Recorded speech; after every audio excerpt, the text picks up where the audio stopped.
మధుమేహాన్ని అదుపులో ఉంచుకోవాలంటే మందులొక్కటే చాలవు. ఆహార వ్యాయామాల సాయం కూడా తీసుకోవాలి. అయితే వీటికి ప్రోబయోటిక్స్ ని కూడా జత చేసుకోమని చెబుతున్నారు డాక్టర్లు. పొట్టలో మంచి బ్యాక్టీరియాను పెంచడానికి ఉపయోగపడే ప్రోబయోటిక్స్ రక్తంలో గ్లూకోజ్ ను చక్కగా అదుపులో ఉంచడంతో పాటు మధుమేహంతో తలెత్తే దుష్ఫలితాలకు కూడా చక్కగా అడ్డుకట్ట వేస్తున్నట్లు పరిశోధనలో తేలింది. ఈ నేపథ్యంలో మధుమేహులకు మంచి చేసే ప్రోబయోటిక్స్ గురించిన పూర్తి వివరాల్ని డాక్టర్ని అడిగి ఇప్పుడు తెలుసుకుందాం.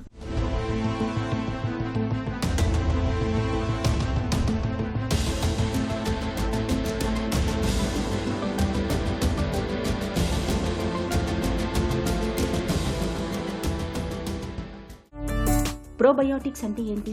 ఇవి మధుమేహులకు ఎలా మేలు చేస్తాయి? ప్రోబయోటిక్స్ గురించి మనకు బాగా చాలా సంవత్సరాలుగా తెలిసిపోయింది. దీని గురించి ఇదివరలో ఇంటెస్టినల్ మైక్రోబయోమ్ అనేటువంటి విషయం రూపంలో కాకుండా ప్రోబయోటిక్స్ వాడటం వలన ఉపయోగాలు ఉన్నాయని మనకు తెలుసు. ఈ మధ్యకాలంలో దాని మీద పరిశోధనలు ఎక్కువయ్యి మన నోటి దగ్గర నుంచి మలద్వారం వరకు దాదాపు 1 నుంచి 2 కిలోల బరువు ఉన్నటువంటి సూక్ష్మక్రిములు ఉన్నాయి. ఇవన్నీ కూడా బ్యాక్టీరియాలు, వైరస్లు, ఫంగల్, శిలీంధ్రాలు అన్నమాట. శిలీంధ్రాలు ఉన్నాయి, సూక్ష్మక్రిములు ఎన్నో ఉన్నాయి. ఇవన్నీ కూడా దీంట్లో దాదాపు 99% వరకు కూడా మంచివే అనమాట. అంటే డయాబెటీస్ లేని వాళ్ళు, ఒబేసిటీ లేని వాళ్ళు, ఇలా వాళ్ళలో అన్నీ మంచిగా ఉంటాయి. కానీ ఎవరికైతే డయాబెటీస్ ఉందో, ఎవరికైతే లావుగా ఉంటారో, ఎవరికైతే ఈ కొలెస్ట్రాల్ లాంటివి ఎక్కువగా ఉంటాయి, గుండె జబ్బులు ఉంటాయో, వాళ్ళ శరీరంలో ఉండేటువంటి ఈ మైక్రోబయోమ్ అంటే వైరస్ అవ్వచ్చు, బ్యాక్టీరియా అవ్వచ్చు, శిలీంధ్రాలు అవ్వచ్చు, ఇవన్నీ ఏం చేస్తాయంటే మన శరీరంలో జీర్ణశక్తిని పెంపొందింపజేస్తాయి. ఇది కాకుండా జీర్ణశక్తిని పెంపొందింపజేస్తాయి, క్లాస్ట్రిడియం డిఫిసిల్ లాంటి ఇన్ఫెక్షన్లు అరికడతాయని తెలుసు. కానీ కొత్తగా తెలిసిన విషయం ఏంటంటే యాంటీ ఇన్ఫ్లమేటరీస్ అంటే మన శరీరంలో జరిగేటువంటి వాపు ప్రక్రియను కూడా నిరోధిస్తాయి. ఒకవేళ అప్పటికే ఆ లో గ్రేడ్ ఇన్ఫ్లమేషన్ ఉన్నట్లయితే దాన్ని తగ్గిస్తాయి. ఆ వాపు ప్రక్రియను తగ్గించినట్లయితే మనకి ఆహారం సక్రమంగా జీర్ణం అవుతుంది. తీసుకున్న ఆహారం వెంటనే జీర్ణాశయంలోంచి, చిన్నపిల్లలోంచి పెద్ద అంటే ఇరిటబుల్ బౌల్ సిండ్రోమ్ లాంటి సమస్యలు రావు. లీకీ గట్ సిండ్రోమ్, ఆహారం పూర్తిగా జీర్ణం అవ్వకుండానే రక్తంలో ప్రవేశిస్తుంది కూడా, దాన్ని కూడా నివారిస్తుంది. ప్రోబయోటిక్స్ తో మధుమేహులకు ప్రధానంగా ఒనగూరే ప్రయోజనాలేంటి?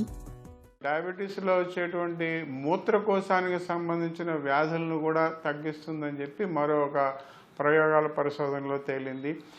ఇవన్నీ కాకుండా క్యాన్సర్, డయాబెటీస్ వాళ్ళకి మనం ఎక్కువగా తెలుసుకోవాల్సింది ఏంటంటే డయాబెటీస్లో మరణాలకి ప్రధాన కారణం క్యాన్సర్ అవుతుంది కదా. రాబోయే కాలంలో ప్యాంక్రియాస్ క్యాన్సర్ ఎక్కువ. క్యాన్సర్ని నివారించడానికి కూడా ప్రోబయోటిక్స్ బాగా పనిచేస్తాయి అన్నమాట. ప్రీబయోటిక్స్ అంటే ఏంటి? ప్రోబయోటిక్స్ ని ఎలా పెంపొందిస్తాయి? ప్రోబయోటిక్స్ అనేవి మంచివని మాకు తెలుసు. ప్రోబయోటిక్స్ అన్నీ కూడా ఏంటంటే లివింగ్ ఆర్గనిజమ్స్ అంటే బతికున్నటువంటి సూక్ష్మక్రిములు. అయితే మన శరీరంలో మన మైక్రోబయోమ్ అంటే నోటి నుంచి మలద్వారం వరకు ఉన్న ఈ 2 కిలోల మైక్రోబయోమ్లో ఈ సూక్ష్మక్రిముల్లో మంచి సూక్ష్మక్రిముల్ని పెంపొందింపజేయడానికి అవసరమైన ప్రోబయోటిక్స్ని ఎక్కువగా తయారు చేయడానికి మనం వాడేటువంటి ఆహార పదార్థాలు చాలా ఉన్నాయి. వీటిని ప్రీబయోటిక్స్ అంటాం. వీటి గురించి కూడా మనకు బాగా తెలుసు. కానీ ఈ కోణంలో అంటే ప్రోబయోటిక్స్ని సమృద్ధిగా పెంపొందింపజేయడానికి ఉపయోగపడతాయని చెప్పి మనం కొత్తగా పరిశోధనలో బయటపడుతున్నాయి ప్రీబయోటిక్స్. ఈ ప్రీబయోటిక్స్ అనేవి వీటన్నిటి గురించి తెలుసు, కానీ విషయాలన్నీ కూడా ఇప్పుడు సమగ్రంగా కూలంకుషంగా తెలుసుకుంటున్నాం. ఇన్సులిన్ అనే ఒక పదార్థం ఉంటుంది. ఇన్సులిన్ అనేటువంటి పదార్థం చాలా ఆహార పదార్థాల్లో ఉంటుంది. ముఖ్యంగా మనం చెప్పుకోవాలంటే మన వెల్లుల్లి చాలా మంచిదని మనం తరతరాలుగా చెప్పుకుంటున్నాం కదా. కాబట్టి వెల్లుల్లిలో ఇన్సులిన్ అనే పదార్థం ఎక్కువగా ఉంటుంది. ఇది ఒక రకమైన ప్రీబయోటిక్ అన్నమాట. దీన్ని వాడినట్లయితే మన శరీరంలో ప్రోబయోటిక్ సూక్ష్మక్రిములు, మంచి సూక్ష్మక్రిములు పెంపొందింపబడతాయి. ప్రీబయోటిక్స్. ప్రోబయోటిక్స్ ని పెంచే ప్రీబయోటిక్స్ పదార్థాలేంటి?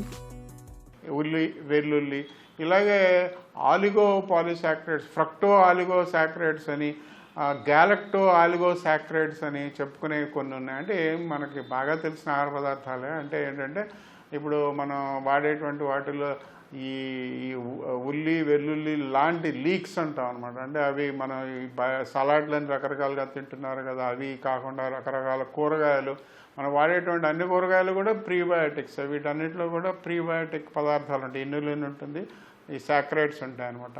ఇవన్నీ కాకుండా పచ్చి అరటిపళ్ళు, తర్వాత ఇక నాన్ సాల్యుబుల్ స్టార్చెస్ అంటాం, అంటే కొన్ని ఏదైతే తేలిగ్గా జీర్ణం కాని పిండి పదార్థాలు ఉంటాయో అవి అనమాట. అవేంటి మరి కంద, తర్వాత యారో రూటు, చిలకడ దుంప, మనం ఇప్పుడు బంగాళదుంప అంటే మన పొటాటో గురించి చెప్పుకున్నట్లయితే ఇది డయాబెటీస్ వాళ్ళకి చాలా ప్రమాదకరం, ఇది తిన్నట్లయితే చెప్తాం కదా.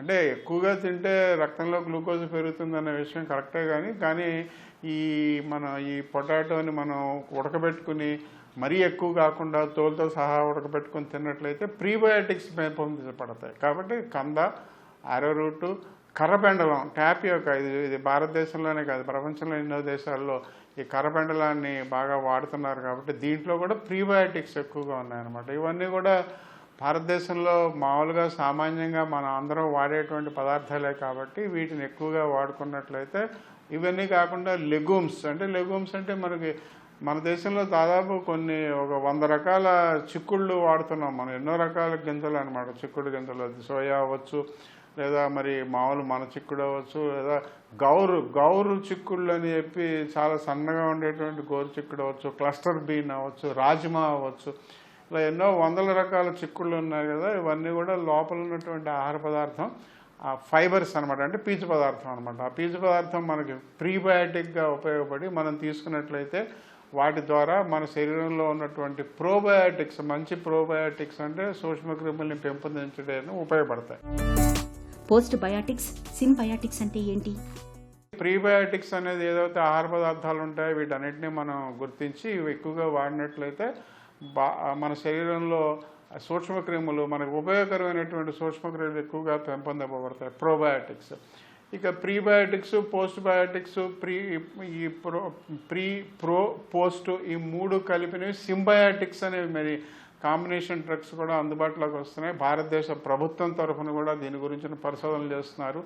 రాబోయే కాలంలో బరువు తగ్గించడానికి, రాబోయే కాలంలో డయాబెటీస్ తగ్గించడానికి, క్యాన్సర్ తగ్గించడానికి వాడేటువంటి మందులన్నిటికీ కూడా ఈ కొత్త ఈ పోస్ట్ బయాటిక్స్ కలిపి మనకు మందులు అందుబాటులోకి వచ్చేటువంటి అవకాశం ఉంటుంది. ప్రోబయోటిక్స్ ను మధుమేహులకు మంచి మిత్రులుగా చెప్పుకోవచ్చు.